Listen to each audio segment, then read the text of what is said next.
Alright, Assalamualaikum, very good evening to all of you. So welcome back to our class for today. Okay, we're waiting for the others. Okay, for this week, I'm going to continue what we have left last week on my lectures on information processing. Okay, for those who are joining our class for today, please turn on your camera so that I can see your face and then I can see your reaction when I'm teaching. Okay, Izzuddin dalam kereta lagi. Faris, mana Faris ni? Farhan, Farhan ke? No Farhan. Okay, Alia, Fairuz. Alright, class.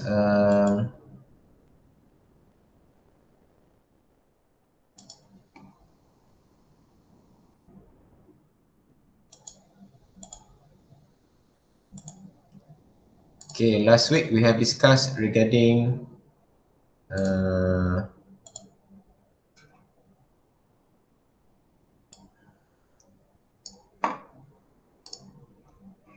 okay, hold on.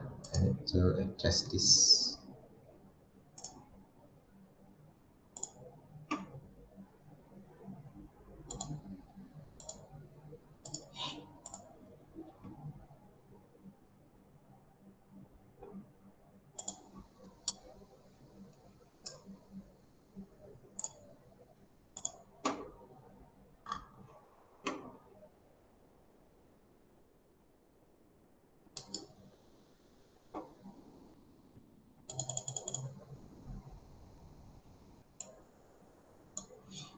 Okay, can you see the slide right now on the screen?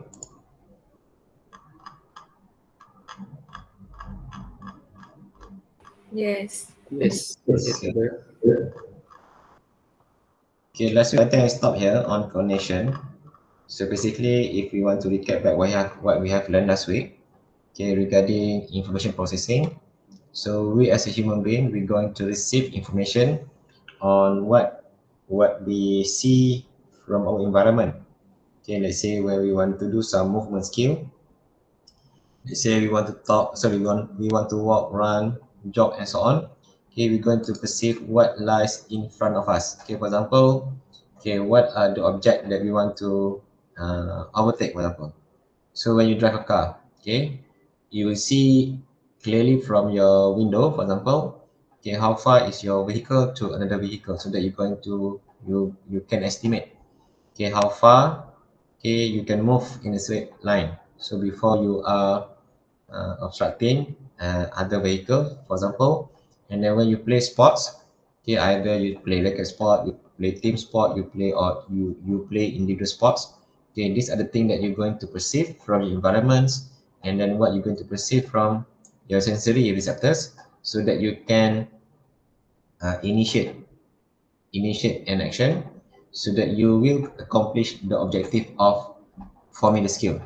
So basically, I think last week, okay, like last week, I think I stopped here, okay, on coordination. So basically, okay, when we talk about coordination, refers to patterning of body and limb motion relative to the patterning of environmental objects and also event. Okay, let's say, okay, right now, okay, you are sitting down, okay, means that the one that who with the limbs that is moving right now is maybe your head, okay, your hand. Okay, let's say if you're using a computer, you also need to maneuver, tak nampak pula. You need to maneuver the mouse, for example. So basically, to relate coordination, okay, in this activity, okay, patterning of body and limb motion. So basically, you are using your limb motion. Okay, limbs, let's say in these activities, okay, let's say you're going to maneuver the mouse, for example. Okay, in order to move the cursor on the screen.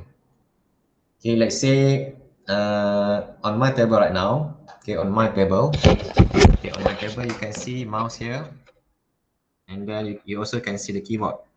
So when I'm moving the mouse, okay, I need to make sure, okay, this object is not going to touch the keyboard, for example. So I need to estimate, okay, I need to estimate how far. Okay, if I want to move the mouse to my left, okay, to the left, for example. So let's say if I want to maneuver the cursor on my computer, so I need to know, okay, for example, how much space that I have, okay, on the table in order for me, okay, in order for me to move this mouse. So this is the space that I have, for example. So over here you are doing some movement on patterning of limb motion, okay, relative to the patterning of environmental objects. So class, what are the objects that lies on my table? If you can see, what are the object that lies on my table right now? Keyboard, Keyboard, apa lagi? apa tu? CPU, Ah, CPU, ni. water bottle, Okay, kalau ke belakang lagi. the end of the table. Okay. So that means that these are the things that you using your eyes in order to see what lies on the environmental, what lies on the environmental objects. So basically, first thing that you need to perceive is what are the object that lies on your environment, so that you can move freely, okay, without touching that particular object. Okay, right now, okay, the objects on my table is not moving because of they are all static. Let's say when you go into shopping mall, okay, you go into mall, for example, you go to the market, okay, you're going to walk. So object over there is tables, peoples, for example, they are walking. So what are the events that occurs at that particular situation? Okay, in that particular scenario, for example, maybe, okay, you will see person is moving towards you. So that is event. So when they are moving towards you, for example, okay, you have to perceive environmental features of that particular person. How fast they are moving towards you. Okay, in which direction, for example. Okay, does that person will give disturbance, okay, to your movement skill. So these are referring to coordination pattern, so that you are the one who choose the preferred movement in order for you to complete the task given to you. Okay, try to relate this, okay, in any sport example that you play, for example. Okay, for those who play badminton, for those who play rugby, for those who play table tennis, for example, every time you want to hit the shuttlecock, every time you want to hit the object, for example, okay, these are the things that you need to perceive the speed of that particular object. Okay, let's say if you want to run, okay, you mind 100-meter dash, okay, you are running, but you have to know how big, how big is your space of running, berapa meter, tak sampai semeter pun, okay, and then you cannot run beyond the line, for example. So when you are running, for example, okay, let's say you want to win the race, you have to make sure your opponents doesn't beat you. So when they run faster than you, okay, by hook or by crook, you also need to run faster than the opponent. So these are the things that refers to coordination. So when you choose that pattern, okay, you're going to perform variability of your movement performance. Okay, you're going to perform variability of your movement performance. So this will increase, okay, your ability to perform the skill every time, okay, this occurrence happens, okay, to the motor skill that you perform before this. So this is relating to coordination. So when we move further, okay, on this particular topics, okay, we also have to know regarding degrees of freedom. Okay, like that, what I mentioned to you before this, every joint that we have in our human body is considered as degrees of freedom. So every time you want to perform some movement, okay, you need to solve these degrees of freedom problems. Okay, let's say you go into the gym, okay, you want to do bicycle, standing bicycle. You are standing, and then you need to do bicycle, for example. Okay, you take the dumbbell, you stand still. Okay, you open up your leg accordingly to chest width, for example, and then you try to move your elbow. So in this area, okay, you tend to lock your shoulder, means that you tend to freeze this DOF. Okay, you also tend to freeze the DOF on the wrist. You also tend to freeze the DOF on your finger, for example. But you need to unfrozen, okay, the DOF on your elbow.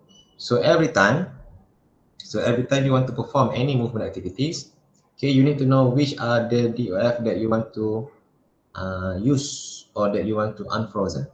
So basically, okay, this DOF very much discussed when we talk about expertise in sport. Okay, for example, when we have a person, okay, that move into sports club or sports academy that they want to enroll to become expert in sport.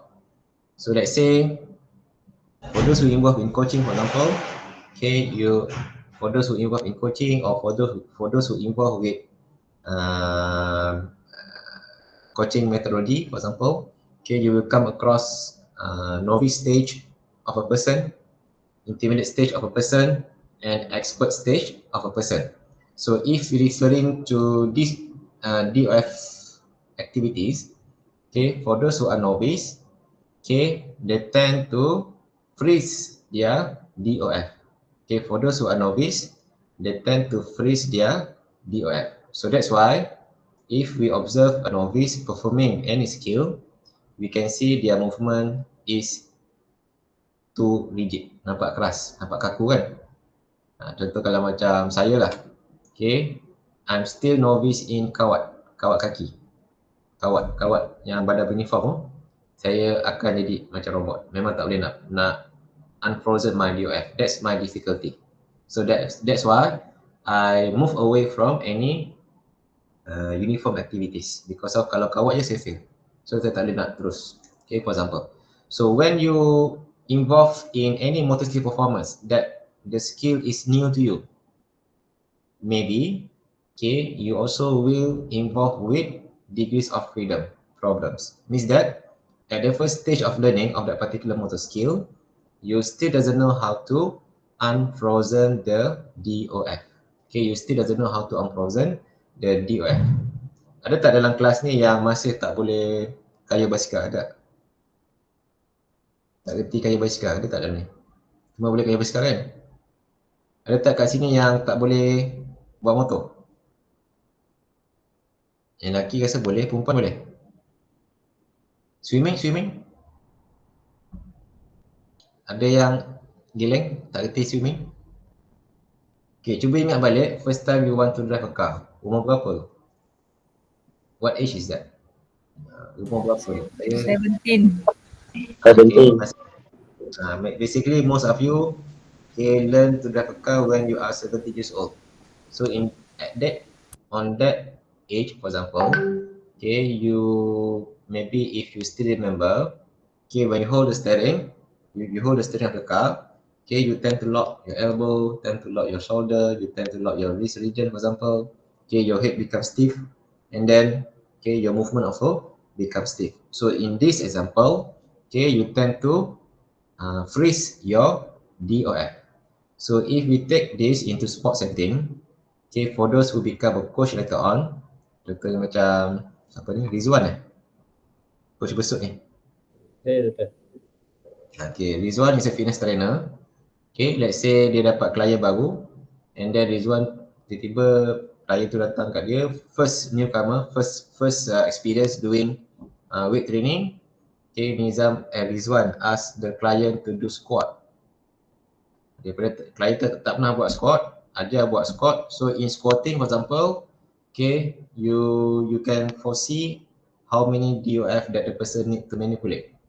Head, mungkin ada movement, shoulder, mungkin ada movement, hip, mungkin ada movement, elbow, okay, at the first place to put the bar, and then knee. So when they do squatting, so maybe Rizwan will see that his client is doing the movement is, we can see in a rigid kind of movement. So day by day we practice, and then when you move into practice progression, okay, Rizwan will see his client movement become smooth, for example, because of he knows how to unfrozen the degrees of freedom. So these are the things that you need to solve, okay, when you do movement skill, for example. But in coaching, okay, sometimes we doesn't say DOF. We just say the movement is rigid, nampak kaku. Cuba jangan kakukan dia. Itu contoh lain lah. Okay, for example, because of the person need to know how to unfrozen the DOF. How to unfrozen? Okay, maybe the coach need to say, loosen up your elbow region. Okay, move your elbow region, for example. Okay, when you kick the ball, okay, your supporting leg need to bend a bit. So bending is you unfrozen the DOF. Okay, in that particular example. Okay, boleh ya? Connection and also DOF. Okay, now I want you to go to your future. Okay, I want you to go to your future and then try to download my paper on changes in organization of instant kicking as a function of wearing compression and textured material. Okay, this article.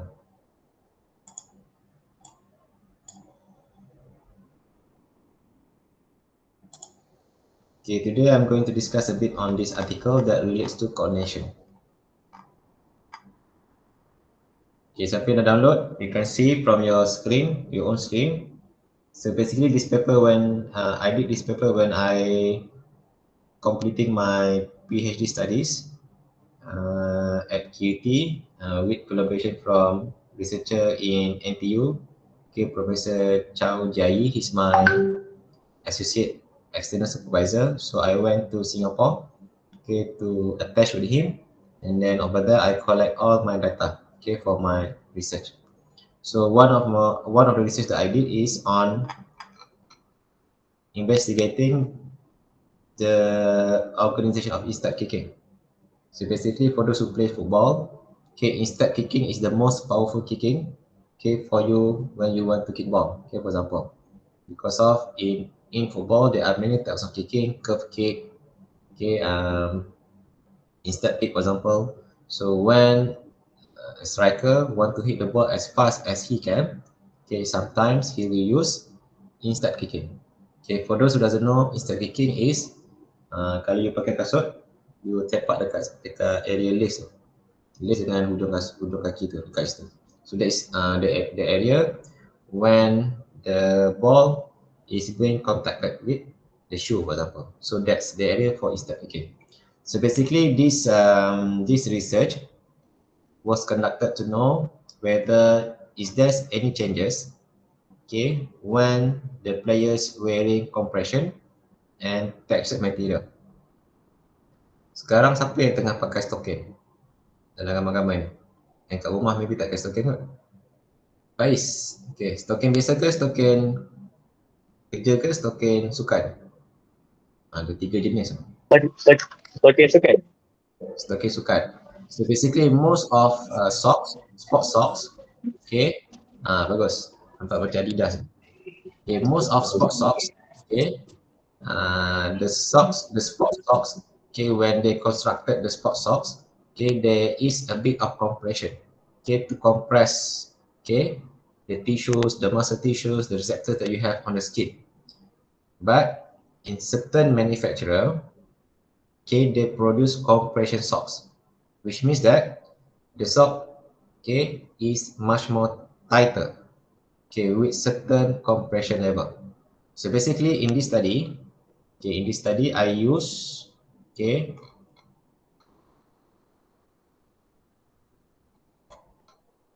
tak ada pula gambar ni. Saya cari dulu.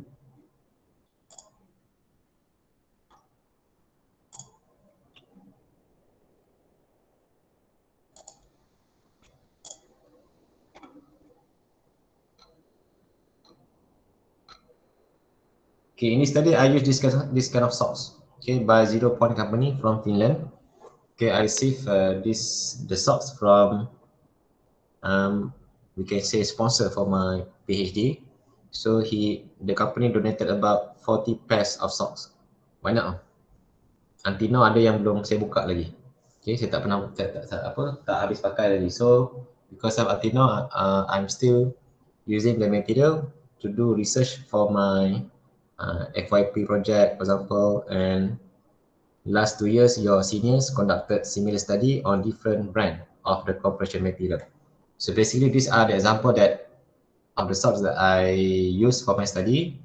And then when we, if you can see over here, okay, the socks comprise of 20 to 30 millimeter mercury of the compressive level. Means that this is very tight. Okay, hypothetically, when we use these socks, it can increase your perception, okay, on your receptors when you perform some locomotion, when you perform some static movement, and when you perform some dynamic movement activities. So when it increase perception of information, so there are much more information being supplied to the brain. So let's say when you are standing, okay, right now for those who are at home, okay, you are barefoot, okay, when you step on the floor, the skin on your plantar receptors, okay, can sense information directly. Okay, but when you use socks, okay, it will limit your sensory abilities, okay, of information. Okay, that's why they introduced this compression material, okay, in order for us to have the similar abilities, okay, with our barefoot, okay, movement activities. So that's why, okay, when they introduce the socks, okay, they look for researchers around the world. So I'm one of the selected researchers, okay, to investigate. Basically, my investigation more on dynamic task movement. Okay, dynamic task movement. Okay, what do you know about dynamic task? Standing dynamic or static task? Standing. Static. Berdiri je. Okay, static. Static.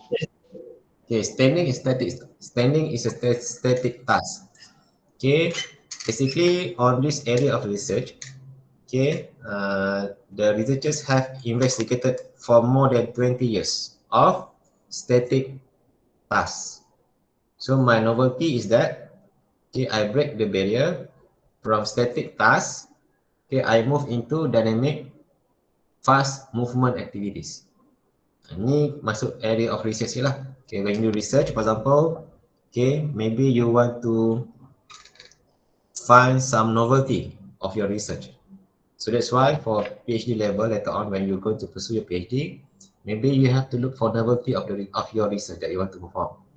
So from the past studies, okay, they have investigated more on static movement activities, standing, postural control, and slow phase locomotion, jalan slow.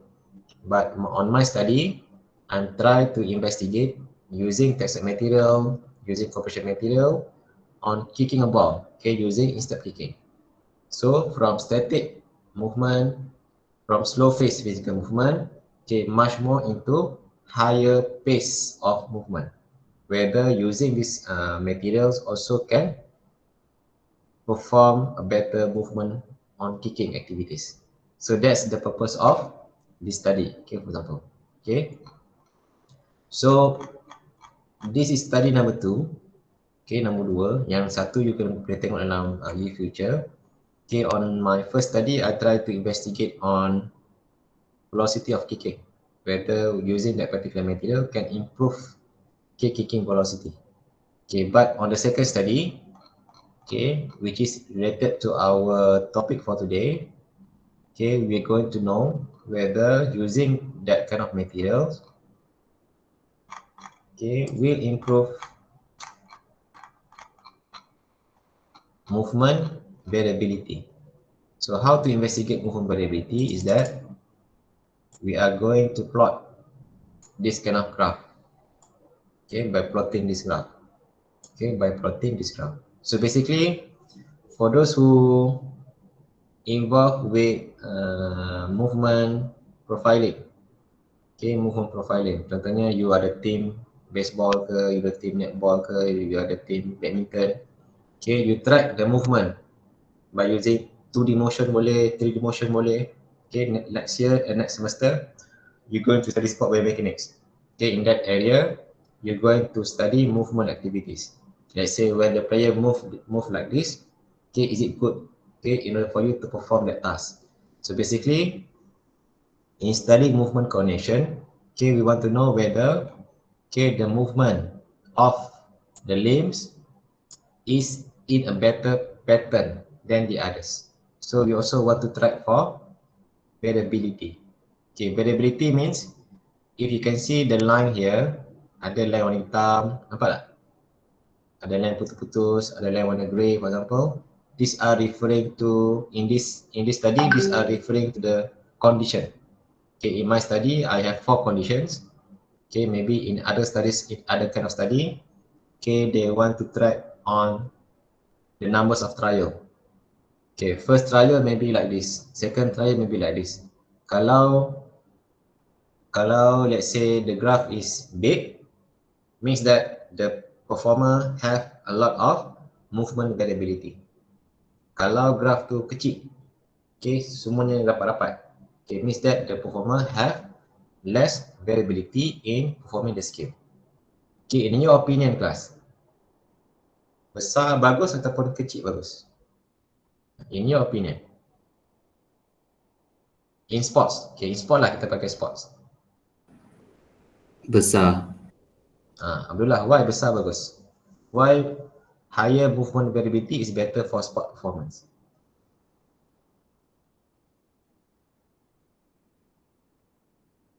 Kat sini first time saya soalan direct macam ni kot. Minggu 12 awak tanya kan? Patut minggu awal sudah tanya. Satu slide tanya terus, satu slide tanya terus. Why? Why bigger variability is better for sport performance? Right, others maybe you can relate, for example, in sport setting. Do you see movement players tu sama je? Contoh badminton, nak smash. Kadang bola tu 2 meter kena lompat. Kadang bola shuttle datang, okay, 2.1 meters, 2.15 meters, 2.2 meters. Okay, you need to jump. Let's say we take jumping performance, for example. Ataupun smashing. Kadang-kadang you smash, racket tu atas kepala je. Kadang when you want to smash, racket tu jauh atas kepala. So the changes is referring to what? Changes of movement smashing. Referring to apa? Coordination. Connection, apa lagi? Apa tadi? Environment, object and event. Tu belum masa you pukul. What constitute the changes of, let's say masa you nak smash in badminton lah. Okay, sometimes you smash macam ni. Sometimes you smash daripada this position, you have to increase a bit on your elbow range of motion. Tinggi sikit macam ni. Kadang-kadang naik tinggi sikit ni. How does this movement referring to the graph here? Let's say Abdullah cakap tadi, bigger is better for movement variability in sports. So my question, why bigger is better? Ataupun Diana macam dia geleng-geleng ni, dia kata small is better. Nampak macam geleng kepala. So in your opinion, bigger is better or small is better? Sebab lagi Saya agree dengan Abdullah. More flexible. Sorry Faiz, again, once again. Sama macam Izzuddin lah, more flexible. So the bigger dia punya more flexible dengan dia punya risk of injury tu akan kurang. Okay, alright, good answer. Anybody? Ada nak tambah? adaptation, doktor. Okay, adaptation of what? Izzuddin Nama Iz nampak. Adaptation of situation, the current player situation. Maksudnya dia boleh adapt situation tu. Kalau bola macam ni pun dia boleh ambil, bola yang jauh sikit pun dia boleh ambil. Dia adapt benda tu. Okay. Siapa nama Izzuddin Saya nampak Iz je ni. Ya. So if we combine Faiz and Izzuddin answer, so that's why based on what Abdullah said just now, okay, in sport setting, bigger variability is better. Okay, because of in competition situation, okay, the stimulus will comes in any direction. Stimulus tu kalau you main badminton, shuttlecock lah. Kadang-kadang you shuttlecock tu datang dekat betul-betul atas kepala, dekat dahi. So you still want to smash. So you elak sikit and then smash macam ni. Tapi dalam training, kalau let's say in training, okay, you coach tu bagi stimulus sama je. Smash mesti macam ni. Takkan kamu nak tunduk untuk smash. Maybe you cannot do that for example. So that's why, okay, in training, okay, based on what have been researched so far, okay, you need to increase, okay, you need to increase movement, or you need to impose more on movement variability, okay, to your athlete, so that, okay, the skill can be varies and can be adaptable in any situation when you receive, okay, the different stimulus in competition situation. Okay, for example, okay, itu contoh movement variability. Maybe maybe next semester, okay, you're going to study sport biomechanics. Okay, you're going to track tu you nak trace, bukan trace lah, you want to track movement for example. Okay, let's say you want to track the movement of yang biasa kita track, knee angle, ankle angles, hip angle and elbow angle, tu biasa. But on that particular tracking is only on one limb, one joint, satu joint je. But to study movement variability, okay, you have to take information from two joints, hip dengan knee. Okay, contoh let's say kalau smashing tadi, kita starting tracking macam ni, habis tracking macam ni. So kita kena ukur frame by frame, changes of elbow range of motion. Kalau sini dalam berapa, 90 degrees smash sikit, dia gerak sampailah you habis smashing. So from 90 degrees starting, end of smashing, tengok dia jadi macam 160 darjah. So from 90 degrees to 160 degrees, tu is the changes that occurs to your elbow range of motion in order for you to perform smashing. And then we try to correlate wrist movement ke shoulder movement in order for us to track movement variability in that particular situation. Right, so basically in this example we can see these are the thing that was performed by less skilled performer. Okay, less skilled ni for example for those who are still in the novice stage, dalam kategori novice, kategori new lah, new performer or new learners who are still new, okay, to that particular movement skill. Let's say kalau Fairuz dalam ni jadi coach bola baling dekat sekolah, dia enroll budak-budak yang tak reti main bola baling. Ini dia ada sikit, that one kategori less skilled or that one kategori novice. Okay, compared to this example, okay, these are skilled performer. Okay, these are skilled performer. So skilled performer referring to for those who are in a deliberate practice category. Ada structured training program, okay, ada coach, and then ada routine yang jelas, pukul berapa training, pukul berapa tidur semua. So these are referring to skilled performer, okay, in that sense. Maybe I want to share with you, okay, one more paper by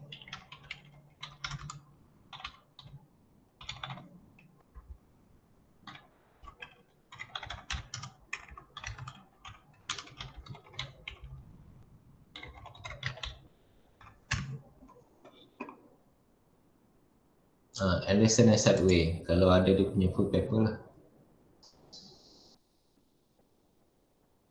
Tak ada kat sini.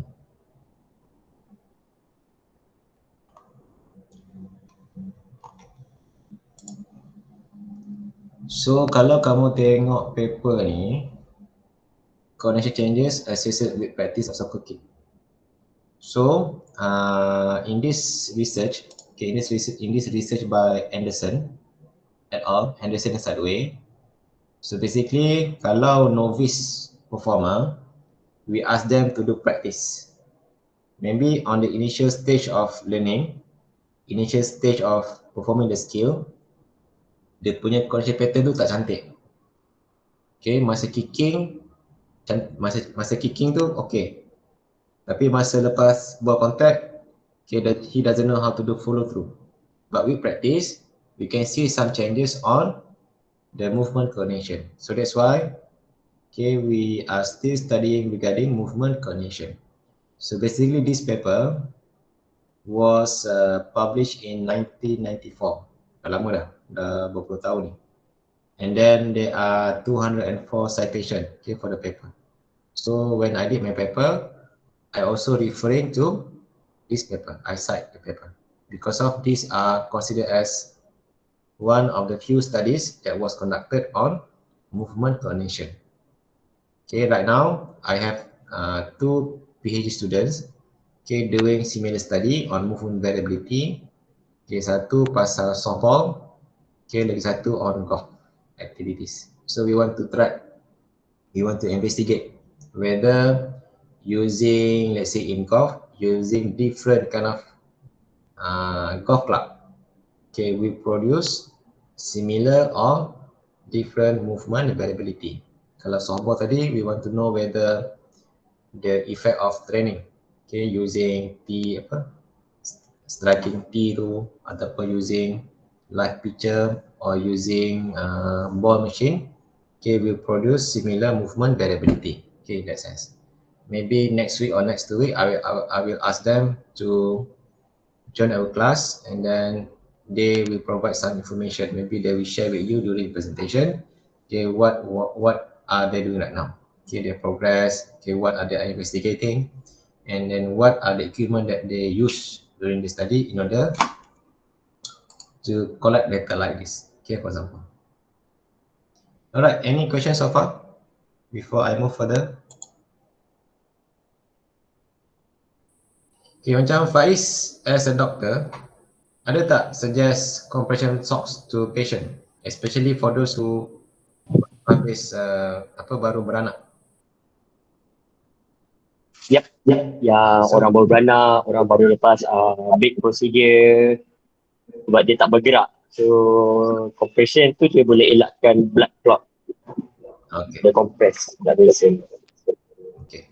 So thank you, Faiz. So basically, the thing that I discussed with you just now on the compression materials, okay, from medical setting, okay, they try to come up with some solution, and then some materials that was introduced in the medical setting also can be used in sport setting because of the benefit is similar, or the benefit will be the same. And then if you see right now, if you observe the game of football, okay, if you observe badminton, okay, right now some of the players are using compression materials, okay, to help them improve, okay, their skill, and also want to preserve energy during the movement of the skill, so that when they are using that particular materials, okay, they also can enhance their somatosensory feedback. Somatosensory feedback that refers to our topic for today, which means they are improving their perception of information.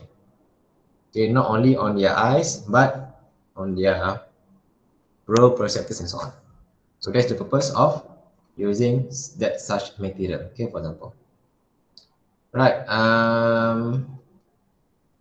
Any questions so far before I proceed?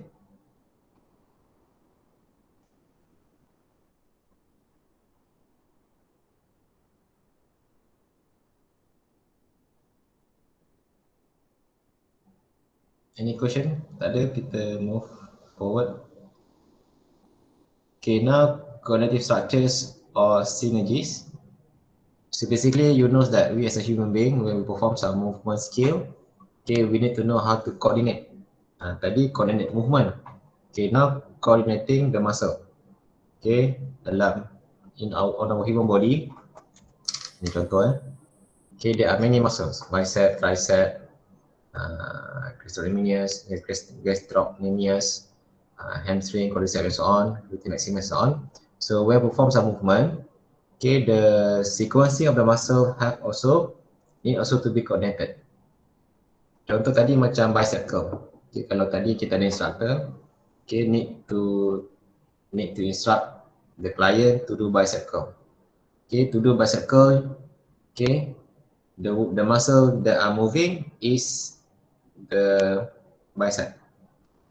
Okay, tricep is opposing the movement of bicep, and then the muscle of the shoulder try to become the synergist. Okay, try to help that particular movement.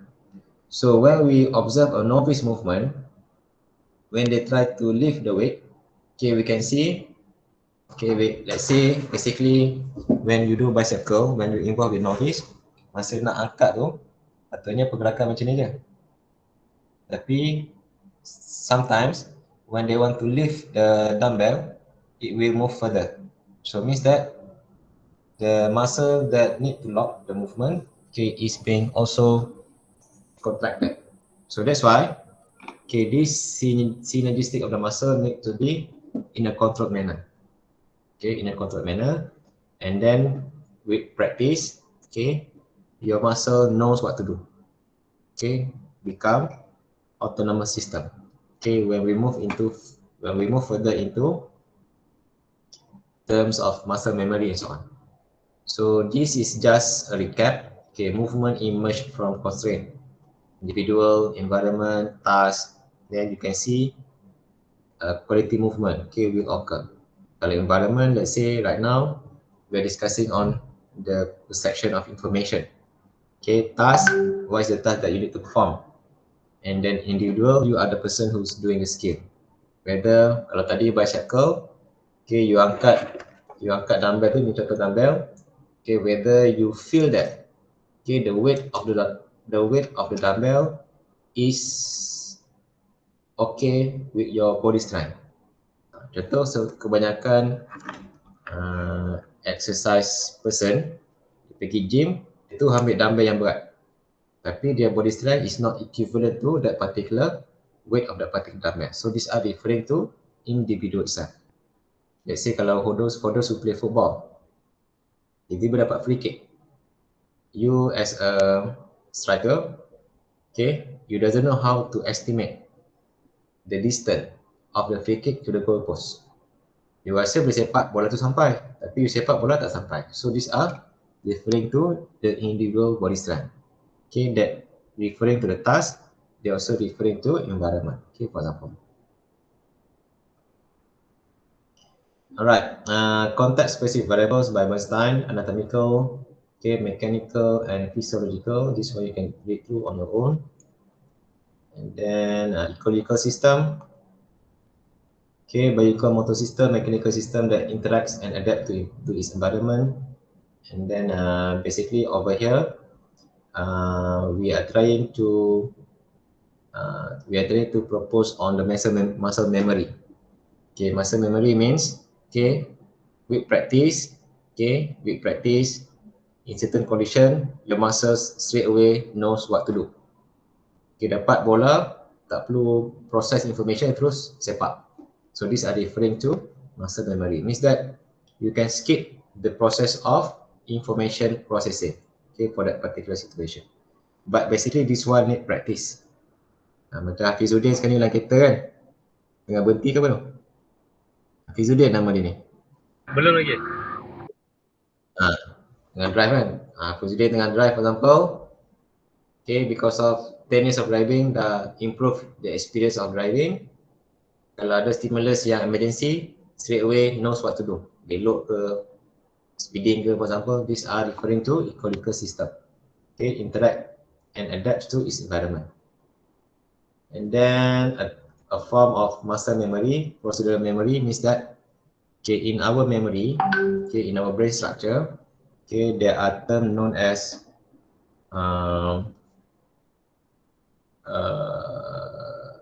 short-term memory storage and also long-term memory storage. So basically, everything that we store on motor skill, okay, is stored as procedural knowledge. Okay, procedural memory. Kan dalam memory long term ada 3 jenis kan? Episodic, procedural, and semantic. Episodic ni allows you to travel back in time. Kalau contoh dekat sini, siapakah nama cikgu matematik kamu masa sekolah rendah? Ingat lagi tak? Ingat lagi tak cikgu sekolah rendah yang ajar matematik? Ada yang ingat? Ingat ada. Ada kata ingat. So means that in this activity, I try to challenge your episodic memory. Dia cuba tanya masa lampau. Okay. Pernah tak kena gotal kat sekolah lu? Mestilah pernah tu. Pernah ketuk apa jari dengan pemandang kan? Yang Baris kuning tu. Sini kan, sakit kan? So means that in this activities, I try to challenge your episodic memory. So in sports, okay, sometimes the coach will start the training and then dia cuba pakai ayat, cuba kau ingat balik. Cuba kau ingat balik. Itu means that they are trying to challenge the trainer's episodic memory. Cuba kau ingat balik masa dulu dapat bola macam ni kau sepak melepasi palang. Apa berlaku time tu? From episodic, you move into procedural memory. Masa tu saya bending terlampau lebih dekat sebelah kiri. So episodic move into procedural. So means that in muscle memory, okay, a form of procedural memory, kita hanya pakai one part of long-term memory structure, okay, which is on procedural memory, on how to do the skill. Okay, dalam long-term memory, once again, we have semantic, we have episodic, we have procedural. So yang tadi episodic tu things that happens in the past. Okay, episodic. Semantic is world-based experience. What you stocks inside your memory regarding object, regarding activities, and that one is semantic. Yang tadi saya cerita tu based on episodic. So in this area, okay, you are engaging with your procedural memory. How to do the skill. Contoh, you want to do volleyball serve. You tahu the sequencing of the movement. Okay, you also know the task analysis of doing the volleyball serve. Pegang bola macam mana, toss, jumping, back swing, forward swing, ball contact, and then follow through. That is procedural. Okay, a form procedural memory that involves consolidating a specific motor task into memory through repetition. You do the skills repeatedly, and then your brain will store information on that. Okay, when a movement is repeated over time, a long-term muscle memory is created for that task, eventually allowing it to be performed without conscious effort. So means that over here, kalau we track your brain activities using ECG, letak ECG dekat kepala, and then we ask you to do the skill. So when you are performing the skill that you are known with, you dah biasa buat. Let's say kalau dalam badminton, you suka smash. Dapat bola rendah pun you smash, dapat bola tinggi pun you smash. So maybe in that smashing activities, your brain will think less. Okay, your brain will activate less. For example, I'm not sure what are the term, but the activity in the brain, okay, is less compared to other skill. So in this situation, you are engaging with your muscle memory structure. Okay, decrease the need for attention. Okay, dalam attention capacity demand. Okay, for those who are novice, dia tak boleh buat banyak perkara. Kalau, let's say kalau you ingat balik masa the first time you drive a car, okay, you pegang steering, instructor nak bercakap pun kamu suruh diam. Because of it will direct your attention, okay, for example. But compared to your skill right now, Dia boleh buat kereta, boleh tekan radio, boleh turunkan tingkap, letak tangan kat luar. Okay, handphone bunyi angkat, boleh selip kat telinga ataupun sebelah kiri pegang steering, sebelah kanan pegang handphone. So it means that you need less attention. So these are the things that you have right now on your muscle memory. Okay, efficient within the motor and memory system. Example, riding bicycle, typing of keyboard, you can name your own example here. Okay, what right now you are good at? Okay, for example, based on muscle memory. Okay, try to relate to sport. Okay, try to relate with sport. Okay, why? Certain performer, when they receive the stimulus, straight away they can perform the skill with a quality of movement. But certain performer dapat stimulus, let's say in football, dapat bola, tiba-tiba dia kaku, tak boleh nak buat apa. So means that he try to engage with his memory. Apa nak buat? Okay, means that he needs more attention to detailing. Lepas dapat bola kat kaki, aku nak buat apa? Nak scan, baru nak scan ke lepas dapat bola? Baru nak panggil kawan ke, hai ambil bola aku ni? Contohnya.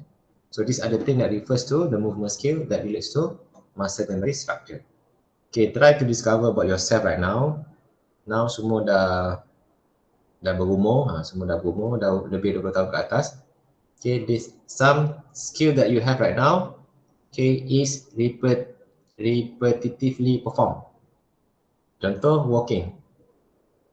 Okay, contoh walking, running, and so on. These are repetitively performed. So you have a very good muscle memory in this structure. Right.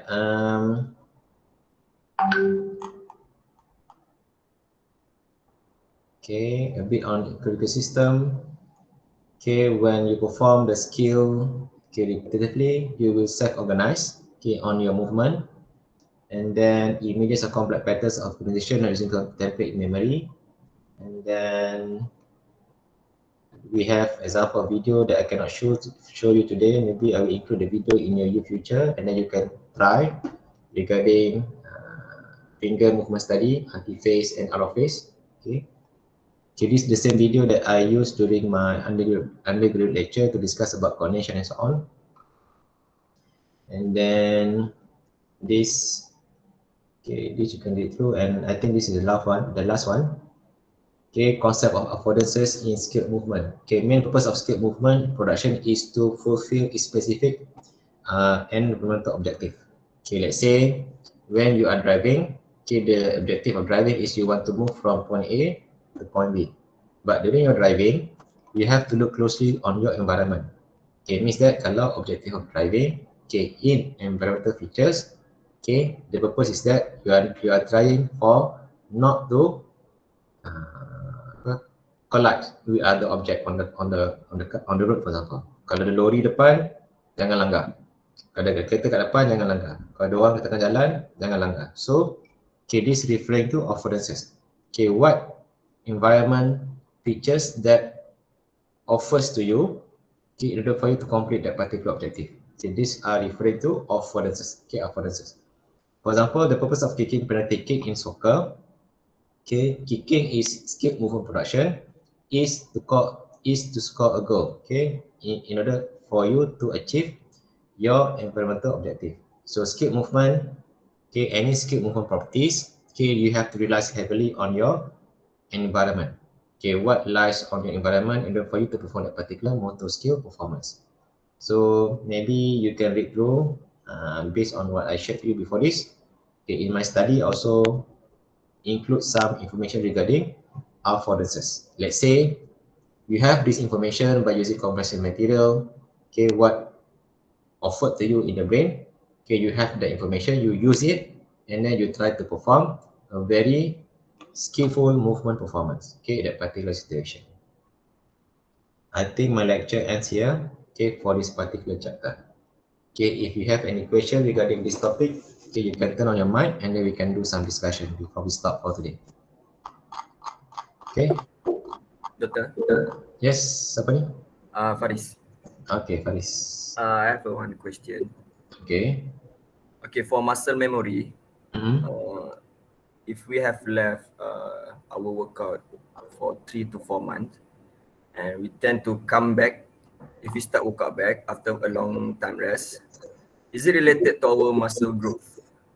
And if it's related, did the muscle growth fast or slow? Your question is regarding muscle growth. Yeah, is it related to muscle memory? Rasa tak related kot. Because of you didn't do practice for a period of time. Okay, and then maybe that when you come back to practice, okay, you still knows how to do it. Okay, because of in another topic of learning, okay, motor skill learning, okay, there is a term known as consistency. Okay, consistency, adaptability, and so on. So it means that when you have information regarding how to do the skill, procedural skill, okay, the skill is there. Kalau tadi contohnya you buat contoh weight training kan, ataupun okay, training the gym. Okay, when you go back to the gym, you still know how to do the skill. Bicycle ke, squat, apa nama ni, shoulder press ke, you pegang alat tu, you still ingat macam nak buat. Tapi if you want to maintain the muscle growth, okay, you have to do back to square one because of bila tu dah tak ada practice. So your muscle back to normal. You kena start balik lah. In order for you to increase muscle size and so on. I think this may answer your question, Faris. Yeah. Thank you, Doctor. Yeah. Anyone? Haris dekat mana ni? Haris Adnan. Nampak berasap belakang.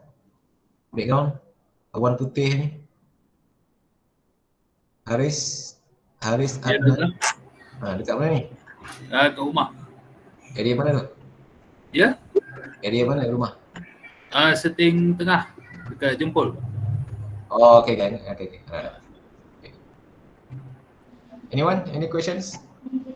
Doctor, what do you think on syllogism?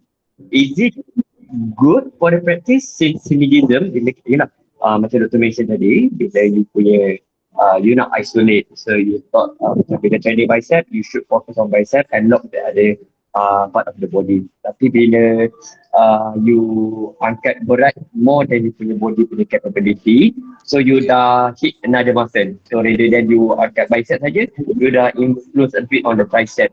So is it good untuk practice? Sebab syllogism dia macam you train two muscle in the same time, so you dah jimatkan muscle rather than kalau you train isolate.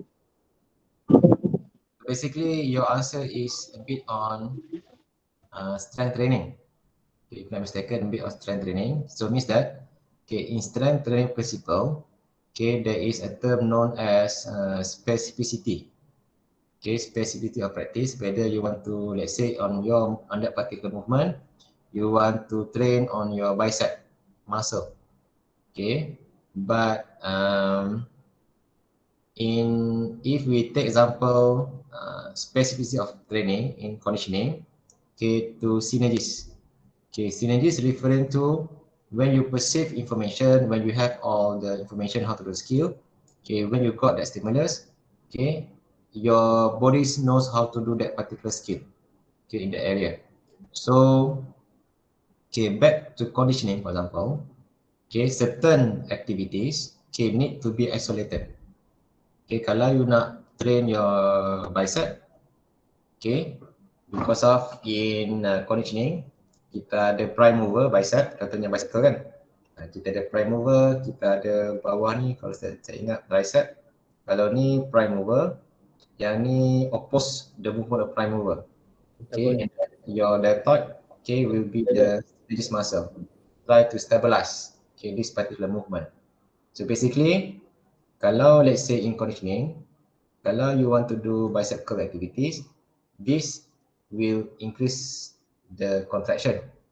Yang ni pun akan juga, tapi on other direction. Okay, ini pun akan juga because of in this movement, okay, you can see the movement of your bicep, your tricep, and also your deltoid. But in certain activities, okay, certain movement, it will trigger more than one muscle. In other activities, bukan bicep curl je lah. So maybe when you further this sports science study, Okay, dalam subjek strength conditioning. Kalau saya tak silap, next semester kot. Okay, maybe you will learn more on synergist muscle and muscle contraction when you do some movement activities in using weight implements. Weight implements ni by apa, dumbbell ke barbell kan, for example. So you will have that much more information regarding how to load it, your muscle. Boleh Faiz? Boleh, thank you. Okay, any other questions that you want to ask before kita stop sekejap lagi ni?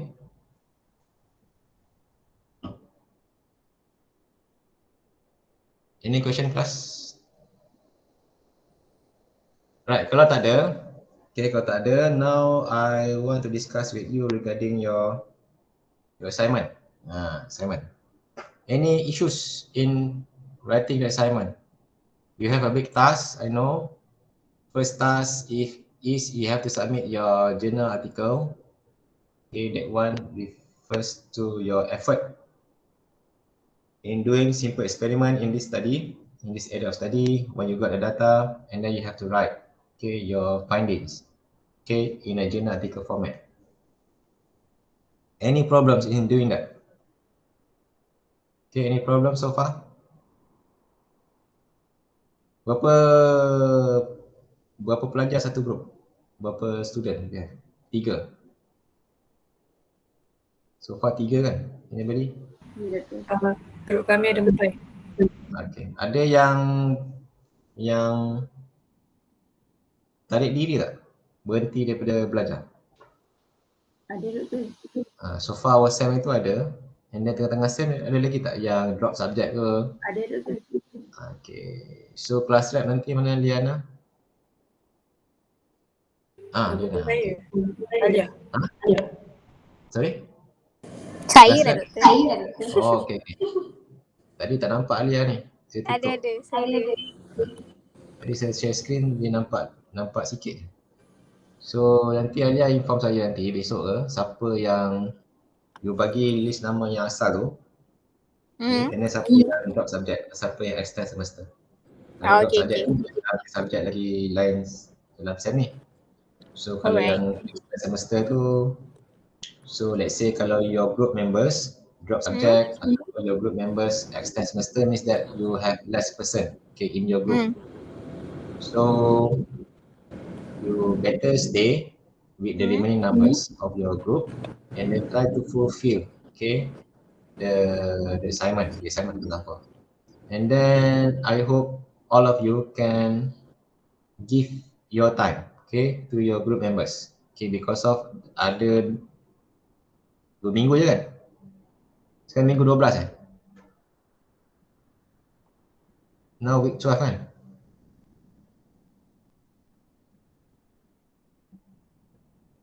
Tak ingat lah. Minggu 11 ada. 11 tu. 11. Macam 11 minggu lepas. 11 je tu. 11. Kau 12 tu? Minggu ni week 12. Seminggu. Sekarang dah week 12 tau. Kena catch up dalam kalender tu. Sekarang dah week 12. Minggu depan, sekejap saya stop the recording ni. Nanti kan masuk dalam YouTube. Kita bincang apa ni. Okay, saya stop recording tu, mana nak stop. Okay.